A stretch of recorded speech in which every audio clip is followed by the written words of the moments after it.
Hi everyone, I'm Max Bowder from Energeticcity.ca. This is the Community Roundup brought to you by Brad's Furniture and Appliances. Today I'm here with Jamie Grawn representing the DPAC from School District 60. How are you doing today, Jamie? Doing well, how are you? Doing very good. Thank you for coming down here. So earlier this week on Monday you gave a presentation to the council trying to bring awareness to youth mental health in the school and everything like that. So please tell me, how did this get started?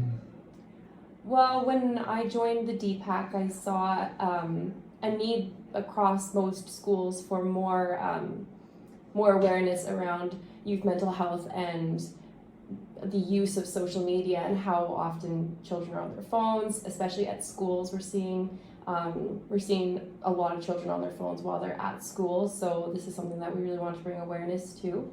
So that's how the conversation started. So we started to look into, who could we bring in to do a presentation at all of our schools from grades 4 to 12. So it's going to be a huge event. We started to look at, who would we like to have this conversation with our children about, how much time you're spending on your phone, what you're sharing on social media, and the addictive tendencies that come along with excessive social media and phone use. Of course, this is the Parenting in the Digital Age event that you're doing at Ann Roberts Young High School, right? That's correct. So that event is for the parents specifically, because we find that you can go and talk to children as much as you want, but they don't necessarily relay the message very well, and if parents aren't aware, then it's really hard to implicate changes at home when you're putting that responsibility on children. So we're taking that responsibility from the children and saying, parents, this is what you can do in order to regulate their use of social media and their cell phones, because the use rates have just skyrocketed in the last 5 years, and the age that children are starting to access social media and cell phones is going even lower. Every year it drops in age. I see that.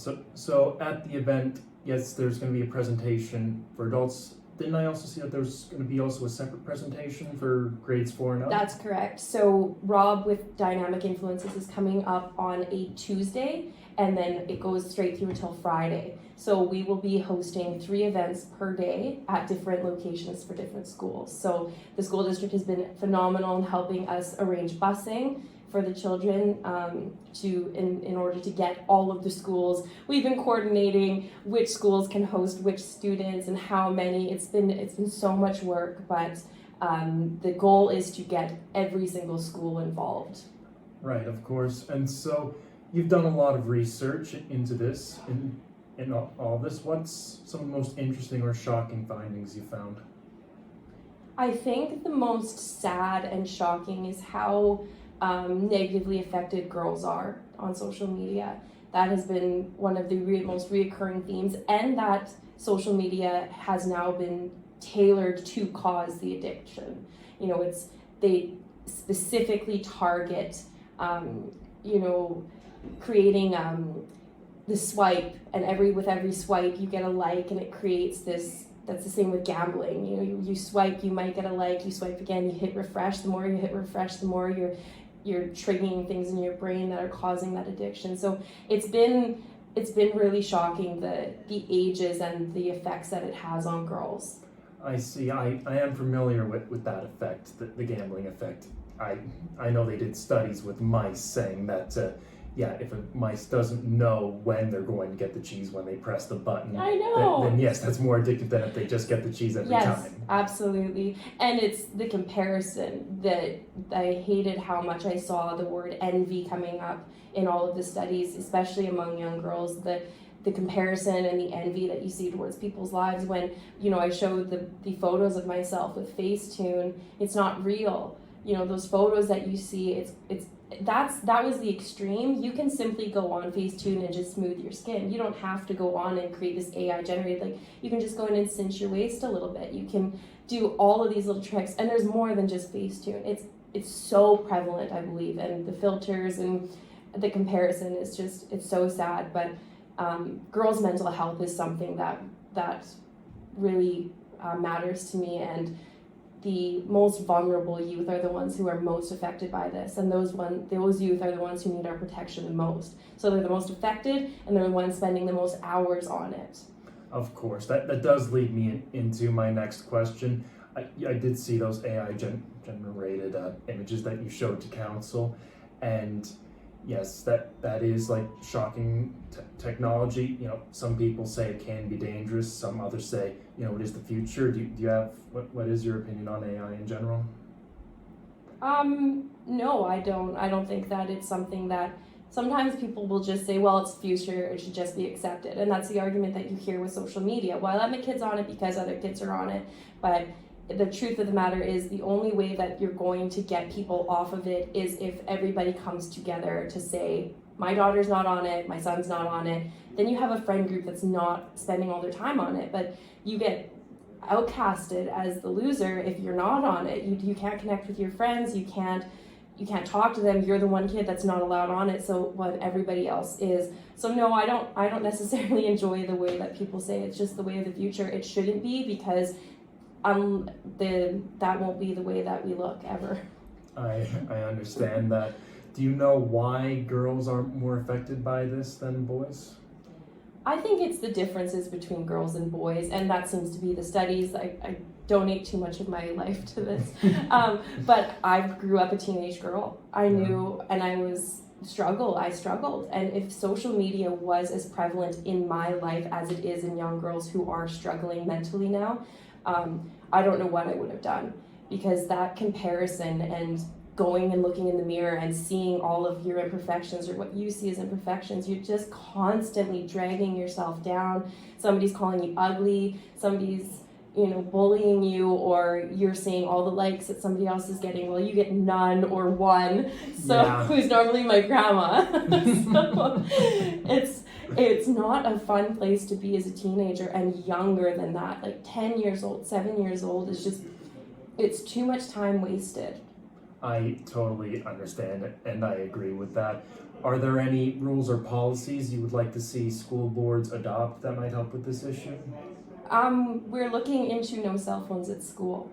We just don't see a use for it, and now we're seeing even more with the interruptions it causes during school hours. School is school. You're sending your children to school to go and learn, and now being sent with things like smartwatches. I can't wear a smartwatch anymore because it just constantly is dinging and distracting me from my life. Like, it's an addictive tendency that you are feeding to your children while they're at school. And when you're addicted to something, it's proven you can't focus on anything else. You are always thinking, what's going on with my phone? Well, now they have it in the classroom. I'll just, that's what's happening. And you're not focusing on school.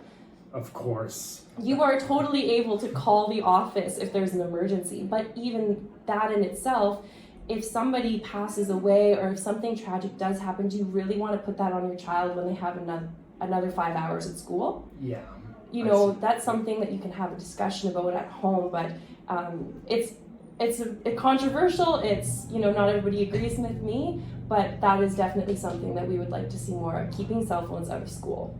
Of course. You've given us a lot of information. Like, I'm glad we're being able to have a good conversation and laugh. But some of that thing seems kind of scary. So do you have any reason to be optimistic about this issue?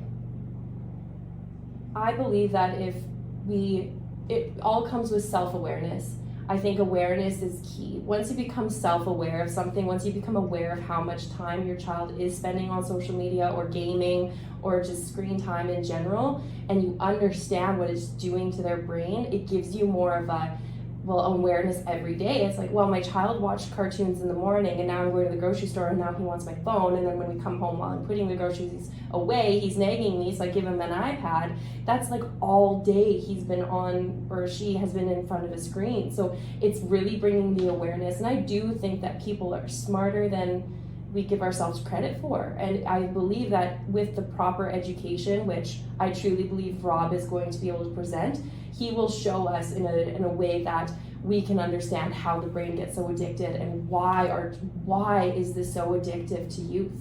And that's going to be a huge topic, as well as vaping.